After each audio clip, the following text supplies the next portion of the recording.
Estados Unidos estaba siendo sacudido por una noticia que pocos habrían considerado posible apenas unas semanas antes.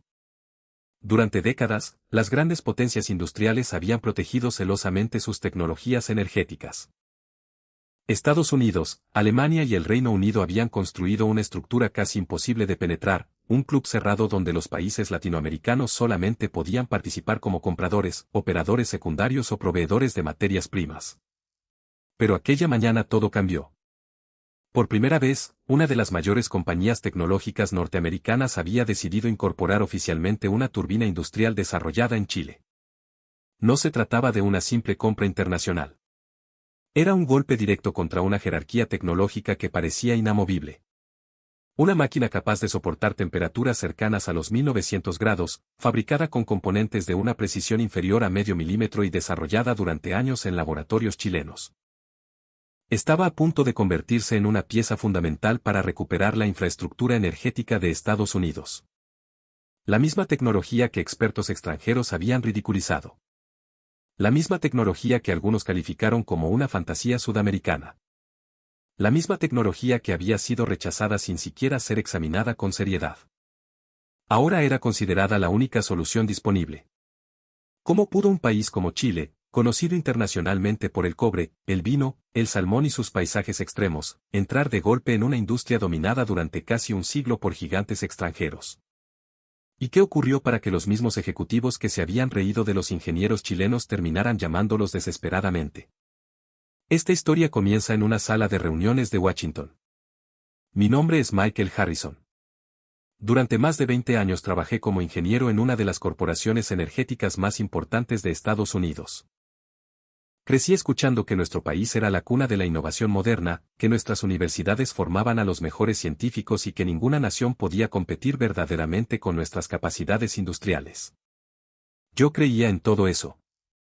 Lo creía con una seguridad casi arrogante. La mañana del 15 de marzo de 2025 me encontraba en el piso 15 de un antiguo edificio gubernamental, a pocas cuadras de la Casa Blanca. 12 funcionarios, asesores energéticos y representantes de empresas privadas estábamos sentados alrededor de una extensa mesa. A las 9:32, la puerta se abrió. 3 ingenieros chilenos entraron en silencio. El hombre que caminaba delante del grupo llevaba una carpeta gruesa entre sus manos. Tendría unos 50 años, el cabello ligeramente canoso y una expresión que mezclaba nerviosismo con determinación. Buenos días. Mi nombre es Rodrigo Valdés, director técnico de Energía Austral, dijo con un inglés cuidadoso. A su lado se encontraban Camila Rojas, especialista en materiales, y Esteban Fuentes, ingeniero de combustión. Debo reconocer algo que hoy me avergüenza. Cuando escuché que venían de Chile, no pensé en científicos capaces de competir con nosotros. Pensé en minería. Pensé en exportaciones de cobre. Pensé en un país que podía fabricar piezas secundarias, pero no el corazón de una central eléctrica de última generación. Rodrigo abrió su carpeta y colocó sobre la mesa el diseño de una turbina de 380 megavatios. En la primera página aparecía una cifra escrita con letras grandes. Eficiencia térmica, 63,1%. Al verla, contuve una sonrisa. Las máquinas más avanzadas de nuestra empresa apenas podían acercarse al 62%. Mejorar un solo punto porcentual podía requerir 10 años de investigación y miles de millones de dólares. Y aquellos chilenos aseguraban haber superado ese límite. Este resultado fue confirmado durante pruebas continuas en nuestra instalación de Mejillones, explicó Rodrigo. El sistema fue diseñado para funcionar en condiciones de alta demanda, con combustibles convencionales y mezclas de hidrógeno verde. Uno de los funcionarios inclinó la cabeza con escepticismo. ¿Está diciendo que Chile desarrolló una turbina más eficiente que las norteamericanas y alemanas? Eso indican las mediciones independientes, respondió Camila. El funcionario soltó una risa breve. Con todo respeto, Chile importa gran parte de su tecnología industrial. ¿No se limitan ustedes principalmente a ensamblar equipos extranjeros? El ambiente se congeló. Vi cómo Esteban apretaba los puños debajo de la mesa. Rodrigo mantuvo la calma, aunque su mandíbula se tensó. Eso era cierto hace algunos años, contestó. Ya no lo es. Debió haber sido el momento en que empezáramos a escuchar. Pero no lo hicimos. Rodrigo mostró imágenes de una turbina funcionando en el norte de Chile. En la pantalla se veía una gigantesca cámara de combustión, atravesada por una llamarada intensa. Las aspas giraban a miles de revoluciones por minuto mientras los indicadores permanecían estables. La temperatura interna alcanza los 1900 grados, señaló. Las piezas críticas utilizan una aleación desarrollada en Chile y un recubrimiento cerámico fabricado mediante procesos de alta precisión. Yo intervine. Los vídeos pueden editarse. Las simulaciones también pueden manipularse. Necesitamos algo más que una presentación. Algunos de mis colegas se rieron. Rodrigo me miró directamente. No había rabia en sus ojos. Había algo peor. Decepción. Podemos entregar todos los datos de validación, dijo. También podemos organizar una inspección presencial. Sin embargo, el funcionario principal cerró la carpeta. Estados Unidos no puede entregar su infraestructura energética a una tecnología que todavía no consideramos suficientemente probada. La reunión terminó menos de una hora después. Los ingenieros chilenos guardaron sus documentos y salieron sin protestar.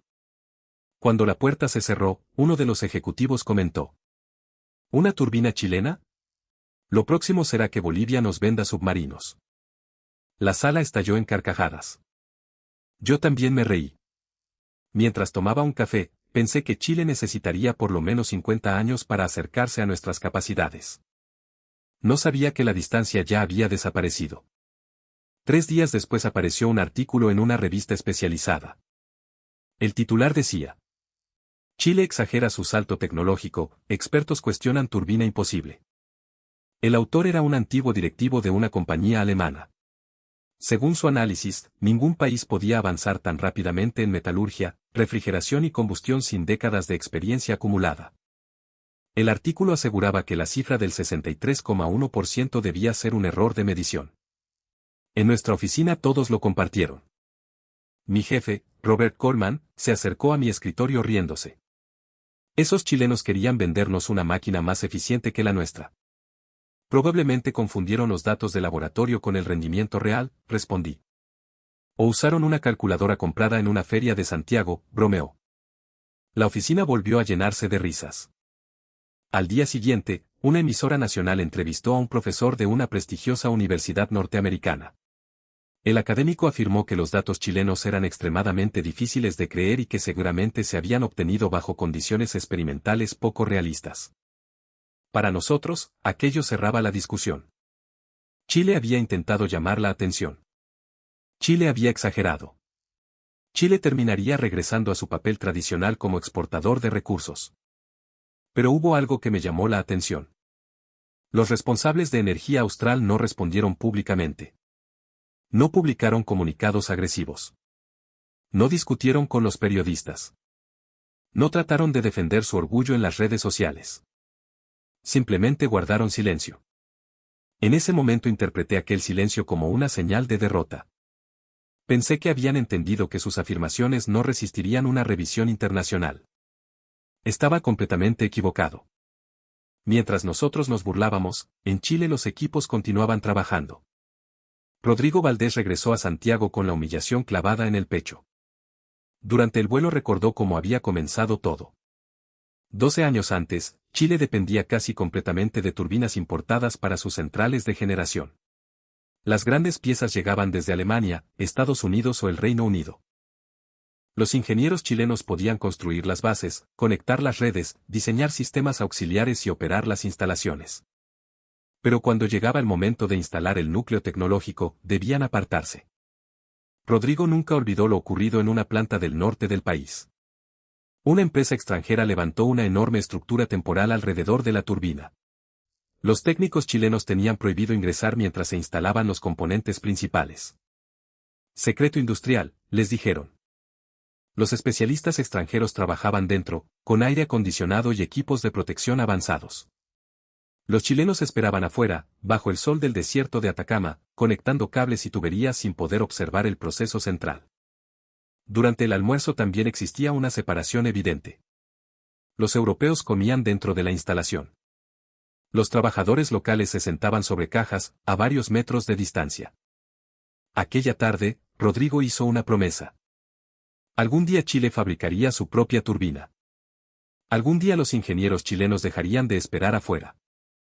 En 2013, un consorcio formado por universidades, empresas mineras, especialistas energéticos y centros públicos de investigación inició un programa secreto conocido como Proyecto Cóndor.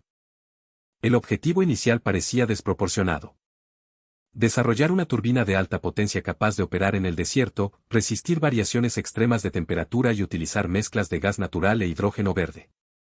Al comienzo, casi nadie creía realmente que pudieran lograrlo. Chile poseía experiencia minera, conocimientos en materiales y excelentes ingenieros, pero no tenía una tradición centenaria en la fabricación de turbinas. Los primeros años fueron brutales. Los diseños fallaban. Las cámaras de combustión se deformaban. Las aspas sufrían microfracturas. Los sistemas de refrigeración no conseguían mantener una temperatura uniforme. En 2015 realizaron la primera prueba integral. Fue un desastre. A poco de superar los 1500 grados, varias piezas internas comenzaron a deformarse. La eficiencia apenas alcanzó el 53%. Los evaluadores externos fueron despiadados. El diseño está atrasado 20 años. Chile debería concentrarse en lo que sabe hacer. Es más barato seguir importando. No tiene sentido competir contra países que llevan un siglo desarrollando estas máquinas. Aquella noche Rodrigo permaneció solo en el laboratorio. Sobre su escritorio había un fragmento de una aspa quemada. Lo tomó entre sus manos y pensó que tal vez los críticos tenían razón. Quizás Chile estaba tratando de saltar una barrera demasiado alta. Pero entonces recordó las carpas cerradas, las puertas prohibidas y las miradas de superioridad. Decidió continuar. El equipo concentró todos sus esfuerzos en los materiales. Chile tenía algo que muchos observadores extranjeros subestimaban: décadas de conocimiento en minería, metalurgia, corrosión, ambientes extremos y comportamiento de metales bajo condiciones hostiles. Universidades de Santiago, Concepción, Antofagasta y Valparaíso se unieron al proyecto. Especialistas acostumbrados a resolver problemas en las minas más profundas del mundo comenzaron a diseñar nuevas aleaciones. Durante 2 años realizaron más de 3000 pruebas. Modificaron cantidades mínimas de níquel, cobalto, cromo y otros elementos. Estudiaron recubrimientos cerámicos. Desarrollaron canales microscópicos de refrigeración dentro de las aspas. Cada fracaso entregaba una pista. Cada pieza destruida mostraba un camino que no debían volver a seguir. En 2017 lograron fabricar un componente capaz de soportar temperaturas superiores a 1700 grados sin deformarse. La segunda turbina experimental alcanzó un 60% de eficiencia. El laboratorio estalló en aplausos. Algunos ingenieros lloraron. Pero Rodrigo no celebró durante mucho tiempo. No trabajamos para igualarlos, les dijo. Trabajamos para dejar de depender de ellos. Durante los años siguientes optimizaron la cámara de combustión, el flujo del aire, la mezcla del combustible y el sistema de refrigeración. El desierto de Atacama se convirtió en su mayor laboratorio. Las condiciones ambientales extremas que parecían una desventaja terminaron siendo una oportunidad.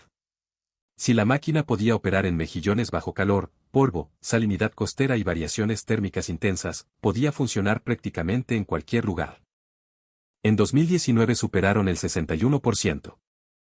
En 2021 alcanzaron el 62%. Y en 2023 ocurrió lo que muchos habían llamado imposible. La turbina chilena llegó a una eficiencia del 63,1%. La temperatura de combustión alcanzó los 1900 grados. Los sensores mantuvieron valores estables durante horas. Las vibraciones permanecieron por debajo de los límites previstos. No era una simulación. No era propaganda.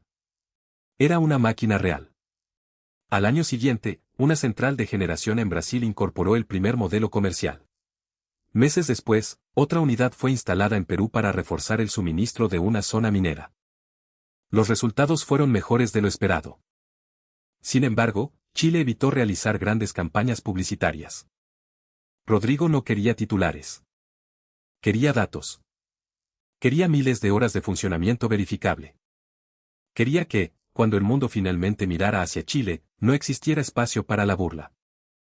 Eso explica su silencio después de la reunión en Washington. Los estadounidenses pensaron que los chilenos habían sido derrotados. En realidad, simplemente habían regresado a trabajar. Una semana después de aquella presentación, ocurrió la crisis. A las 6:15 de la mañana, mi teléfono comenzó a emitir una alarma. Nuestros centros de datos estaban perdiendo energía. Me dirigí inmediatamente a la oficina. Cuando llegué, el ambiente era aterrador. Instalaciones que normalmente funcionaban día y noche permanecían en silencio. Los servidores estaban detenidos. Las luces de emergencia parpadeaban en los pasillos. La demanda eléctrica vinculada a la inteligencia artificial había crecido mucho más rápido de lo previsto. Los sistemas de generación no lograban responder. Varias centrales antiguas estaban operando al límite y una serie de fallas en cascada había desestabilizado la red. A las 8 de la mañana recibimos una llamada del gobierno. El problema no era local. Se estaba extendiendo por todo el país. Centros de datos, fábricas de semiconductores y sistemas de comunicaciones estaban reduciendo sus operaciones. La demanda superaba la capacidad disponible por más de un 20%. A las 10 se convocó una reunión de emergencia. Necesitamos generación adicional lo antes posible, informó el responsable energético. Construir una central convencional demoraría como mínimo 3 años. ¿Y las turbinas móviles o modulares?, preguntó el director ejecutivo. El funcionario revisó una lista. Los fabricantes norteamericanos tienen plazos cercanos a 2 años. Los alemanes, entre 2 y 3. Los británicos están en una situación similar. La sala quedó en silencio. No podíamos esperar 2 años. Cada día de paralización provocaba pérdidas gigantescas.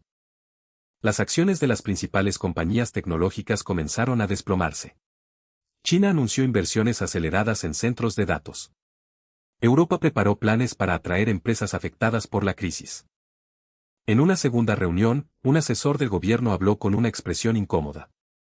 Existe otra opción. Todos lo miramos. Energía Austral puede entregar sus primeras unidades en menos de 6 meses. Sentí que el estómago se me cerraba. Era la empresa chilena que habíamos rechazado.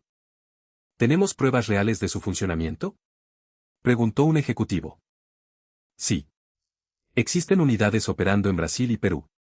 Los informes muestran resultados superiores a los modelos actuales de varios fabricantes occidentales. Nadie se rió esta vez. Durante la noche revisé la documentación disponible. Encontré registros de funcionamiento continuo, análisis independientes y certificaciones internacionales. La máquina chilena no solo funcionaba. Superaba nuestras expectativas. Recordé la expresión de Rodrigo durante la reunión. Él no estaba vendiendo una promesa. Estaba mostrando una realidad. 2 días más tarde, una joven investigadora llamada Emily Carter encontró el informe completo que los chilenos habían entregado. Estaba guardado al fondo de un archivador, marcado como propuesta de bajo interés.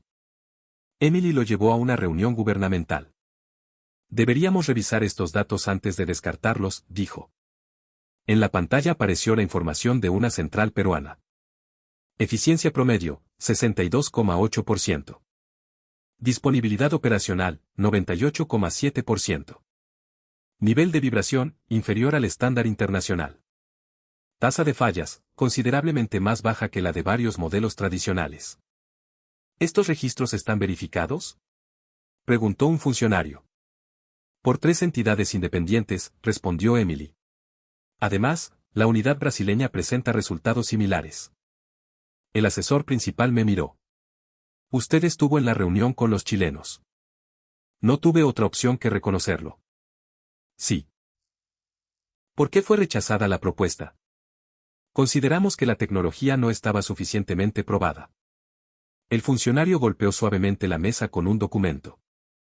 Llevaba más de 1 año funcionando en 2 países.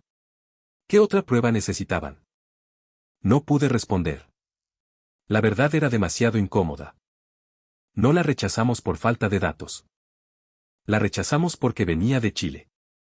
Nuestros prejuicios habían hablado antes que la evidencia. Emily pronunció una frase que todavía recuerdo. La tecnología no tiene nacionalidad. Los errores sí pueden tenerla cuando juzgamos una idea por el pasaporte de quien la presenta. El gobierno decidió enviar una delegación a Chile. Yo fui incluido en el grupo. Cuando aterrizamos en Santiago, Rodrigo Valdés nos esperaba. A diferencia de la reunión en Washington, se mostraba tranquilo. No necesitaba convencernos con discursos. Sabía que la crisis nos había obligado a mirar lo que antes nos negamos a observar. Viajamos al norte. A medida que avanzábamos sobre el desierto, Rodrigo explicó la historia del proyecto. Habló de los fracasos. De los prototipos destruidos. De los ingenieros que trabajaron durante años sin saber si alguna vez serían reconocidos. Habló de las universidades chilenas que prestaron laboratorios, de los técnicos mineros que adaptaron conocimientos metalúrgicos y de las empresas que continuaron financiando el programa incluso cuando parecía imposible. Al llegar a la instalación de Mejillones, quedé impresionado. En el centro del complejo se levantaba una turbina gigantesca. No parecía un prototipo improvisado. Era una máquina industrial diseñada con un nivel de precisión extraordinario. Entramos a la sala de control. Decenas de pantallas mostraban temperatura, presión, velocidad, consumo y eficiencia. Vamos a realizar una prueba completa, anunció Rodrigo. La turbina comenzó a girar. Primero se escuchó un sonido grave. Luego un rugido profundo atravesó el edificio. Las revoluciones aumentaron. 1000. 2000. 3600 por minuto. La temperatura interna subió rápidamente. 1200 grados. 1500. 1700. 1900. En las cámaras se veía una intensa llama envolviendo el sistema de combustión. La cifra de eficiencia comenzó a elevarse. 60%. 61%. 62%. 63,1%. Me acerqué a la pantalla. Pensé que podía existir algún tipo de manipulación. Quiero revisar los equipos de medición, dije. Rodrigo asintió. Por supuesto. Habían instalado sensores norteamericanos, alemanes y británicos. Todos mostraban los mismos resultados. Durante 6 horas la máquina funcionó sin interrupciones. La eficiencia nunca cayó por debajo del 63%. Las vibraciones permanecieron estables. Las temperaturas se distribuyeron de manera uniforme. La turbina chilena era real. Durante el almuerzo me senté frente a Rodrigo. ¿Por qué no respondieron cuando los medios extranjeros se burlaron de ustedes? Le pregunté. Tomó un sorbo de café antes de contestar. Porque una discusión no iba a mejorar la turbina. Preferimos dedicar ese tiempo a mejorar la máquina. Esa respuesta me golpeó. En Estados Unidos habíamos utilizado nuestra reputación como argumento. En Chile habían utilizado el trabajo. Por la tarde recorrimos la planta de fabricación. Cada aspa era analizada con rayos X y ultrasonido. Los canales internos de refrigeración tenían dimensiones microscópicas. Las superficies eran recubiertas con materiales cerámicos desarrollados localmente. Una ingeniera chilena nos explicó que muchas soluciones provenían de conocimientos acumulados en la minería. Durante décadas tuvimos que aprender a trabajar con calor, presión, corrosión y desgaste extremo, dijo. Algunos extranjeros pensaron que la minería nos mantenía atrasados. Nosotros la convertimos en una escuela tecnológica. Aquella frase resumía algo que el mundo había ignorado. Chile no había avanzado a pesar de su historia minera. Había avanzado utilizando esa experiencia como plataforma. Esa noche envié mi informe a Washington. Escribí una frase directa. La tecnología chilena es auténtica, comercialmente viable y superior en varios indicadores a las alternativas actualmente disponibles. 2 días después se convocó una reunión final. El gobierno norteamericano decidió firmar un contrato de emergencia con Energía Austral. La noticia provocó una tormenta. Algunos medios hablaron de una humillación industrial. Otros describieron el acuerdo como el fin del monopolio tecnológico occidental. En Chile, la reacción fue completamente diferente. Las imágenes de los ingenieros ingresando nuevamente al edificio de Washington se viralizaron. Miles de personas comentaron que durante décadas el país había sido tratado únicamente como un vendedor de cobre y materias primas. Ahora una tecnología diseñada por profesionales chilenos era solicitada por la mayor economía del mundo. Sin embargo, Rodrigo evitó convertir la ceremonia en una venganza. Frente a las cámaras declaró: Chile no viene a reemplazar una arrogancia por otra. Venimos a demostrar que el conocimiento puede surgir en cualquier lugar donde existan disciplina, educación y perseverancia. Debo decir que esa actitud impresionó incluso a los periodistas más críticos. Los primeros equipos llegaron meses después. Cuando la turbina chilena comenzó a operar en uno de nuestros centros energéticos, estuve presente. El rugido de la máquina llenó la instalación. Los sistemas volvieron a encenderse. Miles de servidores recuperaron su actividad. Las pantallas se iluminaron una tras otra. Aquella llama de 1900 grados devolvió la energía a una infraestructura que considerábamos invulnerable. Rodrigo se acercó y observó la sala. Durante muchos años Chile tuvo que pedir tecnología, dijo. Hoy podemos compartir la nuestra. No dijo que Estados Unidos había perdido. No dijo que Chile había ganado. Dijo compartir. Y creo que esa diferencia es importante. Desde mi punto de vista, el verdadero impacto de esta historia no está solamente en una turbina. Está en la forma en que el mundo mira a Chile. Durante demasiado tiempo, muchos extranjeros han reducido al país a una serie de imágenes fáciles: cobre, vino, terremotos, montañas, desierto y paisajes turísticos. Esas cosas forman parte de Chile, por supuesto. Pero Chile también posee científicos, universidades, técnicos, programadores, ingenieros y trabajadores capaces de resolver problemas que otros países consideraban fuera de su alcance. Lo más polémico es que, en ocasiones, ni siquiera los propios chilenos parecen reconocer plenamente ese potencial. Existe una tendencia a pensar que todo lo extranjero es automáticamente superior. Que una tecnología adquiere prestigio si viene de Europa o Estados Unidos. Que una solución local debe demostrar 10 veces más para ser tomada en serio. Esa mentalidad no solamente existe fuera de Chile. También puede existir dentro del país. Y quizás por eso esta historia genera tanta discusión. Porque obliga a preguntarse cuántas ideas chilenas han sido ignoradas antes de recibir una oportunidad. ¿Cuántos investigadores se han marchado al extranjero porque nadie creyó en sus proyectos? ¿Cuántas empresas locales podrían haber crecido si hubieran recibido apoyo a tiempo? ¿Cuántas veces Chile ha vendido una materia prima para después comprar, a un precio mucho mayor, la tecnología fabricada con esa misma materia? La turbina del proyecto Cóndor se convirtió en un símbolo precisamente por eso. No fue un milagro. No apareció de la nada. Fue el resultado de 12 años de pruebas, errores, inversión, discusiones, piezas rotas y personas que se negaron a aceptar que Chile debía permanecer para siempre fuera de la sala donde se tomaban las grandes decisiones tecnológicas. Meses después del acuerdo, otros países enviaron delegaciones. Canadá preguntó por sistemas adaptados a bajas temperaturas. Australia mostró interés en turbinas para instalaciones mineras remotas. España solicitó información sobre modelos compatibles con hidrógeno verde. India quiso conocer los procesos de recubrimiento cerámico. Los mismos expertos que antes habían dudado comenzaron a publicar análisis positivos. Algunos afirmaron que siempre habían considerado a Chile un país con potencial. Era difícil no notar la ironía. Cuando el proyecto parecía imposible, casi nadie quería asociarse con él.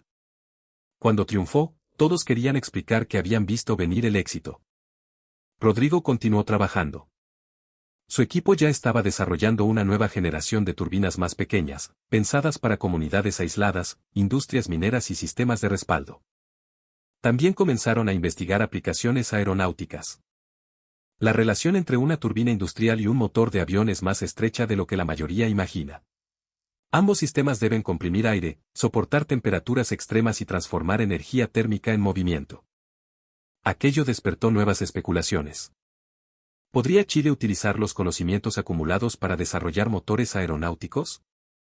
¿Podría avanzar desde la energía hacia la industria aeroespacial? Algunos analistas extranjeros reaccionaron con preocupación. Los mismos que antes decían que Chile no tenía capacidad ahora advertían que su crecimiento tecnológico debía ser observado cuidadosamente. Esa contradicción era reveladora. Cuando Chile dependía de ellos, lo consideraba normal. Cuando Chile comenzó a competir, lo consideraron una amenaza.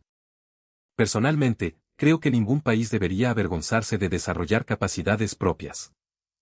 La cooperación internacional es necesaria, pero la dependencia permanente no es cooperación. Es vulnerabilidad. Chile aprendió esa lección observando cómo otros protegían sus conocimientos detrás de puertas cerradas. Lo admirable es que, cuando obtuvo su primera exportación, no repitió exactamente el mismo comportamiento. En Brasil y Perú, los equipos chilenos permitieron que técnicos locales observaran parte de la instalación. Organizaron programas de capacitación y compartieron procedimientos de mantenimiento. Rodrigo recordó cómo se había sentido esperando fuera de aquella carpa en el desierto. No quería que otros ingenieros latinoamericanos vivieran la misma humillación. Ese gesto tuvo un impacto profundo. La tecnología chilena no solamente comenzó a competir con los gigantes. También propuso una forma diferente de construir relaciones. No basada únicamente en vender una máquina y mantener al comprador dependiente, sino en crear redes regionales de conocimiento. Por supuesto, no todo fue perfecto. En Chile también surgieron críticas. Algunos cuestionaron el uso de fondos públicos. Otros exigieron transparencia sobre los contratos. Hubo quienes advirtieron que el país no debía exagerar un logro aislado y presentarse de la noche a la mañana como una superpotencia industrial. Esas críticas eran legítimas. Un éxito no resuelve automáticamente los problemas de educación, desigualdad, productividad o inversión científica. Pero negar el logro también habría sido absurdo. Chile había demostrado que podía desarrollar una tecnología compleja cuando existían continuidad, colaboración y una visión de largo plazo. Esa es quizás la enseñanza más importante. Los grandes avances no se construyen con anuncios de 6 meses. Requieren políticas que sobrevivan a los cambios de gobierno. Requieren empresas dispuestas a invertir sin obtener beneficios inmediatos. Requieren universidades conectadas con problemas reales. Y, sobre todo, requieren una sociedad capaz de confiar en su propia gente. Un año después de la primera reunión, regresé a Chile. Rodrigo me llevó al mismo centro de pruebas. La turbina continuaba funcionando.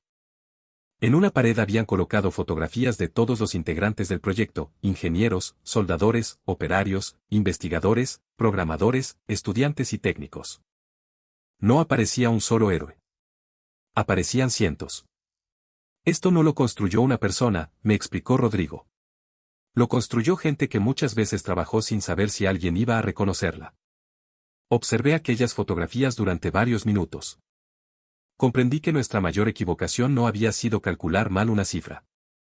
Habíamos subestimado a todo un país. Creímos que la historia industrial estaba escrita para siempre.